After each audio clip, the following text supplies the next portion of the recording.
მამარდაშვილის შანსის გამოსაყენებლად მზადაა ზურაბ ხიზანიშვილი.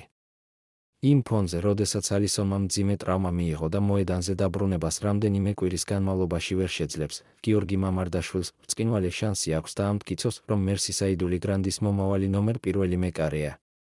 ცნობილი ბრიტანელი სპორტული ჟურნალისტი დევიდ ლინჩი ზურაბ ხიზანიშვილის ინტერვიუს აქვეყნებს, სადაც ბლექბერნისა და საქართველოს ეროვნული საფეხბურთო ნაკრების ყოფილი მცველი გიორგი მამარდაშვილის შესახებ საუბრობს და სჯერა, რომ მამარდა მიღებულ შანსს აუცილებლად გამოიყენებს. ერთ-ერთი რამ, რაც მამარდაშვილში ყველაზე მეტად გვიყვარს, მისი პიროვნული უნარებია. ის მოედანზე და მის მიღმა ძალიან მშვიდია. ვამბობთ, რომ მამარდაშვილის ვენებში გერმანული სისხლია, რადგან ის საკმაოდ ცივია. ჩვენ ქართველები განსხვავებული ხალხი ვართ, შედარებით თბილი.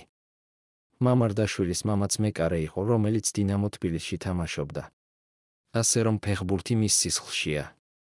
როდესაც მეკარე ხარ და მაღალ დონეზე თამაშობ, ასეთი პიროვნული უნარები და სიმშვიდის შენარჩუნება გჭირდება.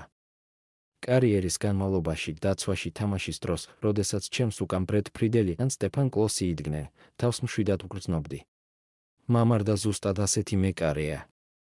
მასთან 5 წელია ვმუშაობ და გულწრფელად გეტყვით, როდესაც ვხედავ, როგორ გვიტევს მეტოქე გუნდი, შვიდად და აუღელებლად ვადევნებ თვალს, რადგან კარში მამარდაშვილი დგას. ვიცი, რომ საკმაოდ რთულია მისთვის გოლის გატანა, ამას სათვრთნელ პროცესზე ძალიან ხშირად ვხედავ, როდესაც მის წინააღმდეგ ხვიჩა კვარაცხელია თამაშობს, ზურაბ ხიზანიშვილი.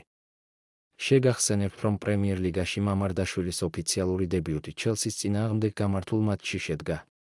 მამარდაშვილს ლივერპულის მაისურის მორგება მანჩესტერ იუნაიტედისა და მანჩესტერ სიტის წინააღმდეგაც მოუწევს.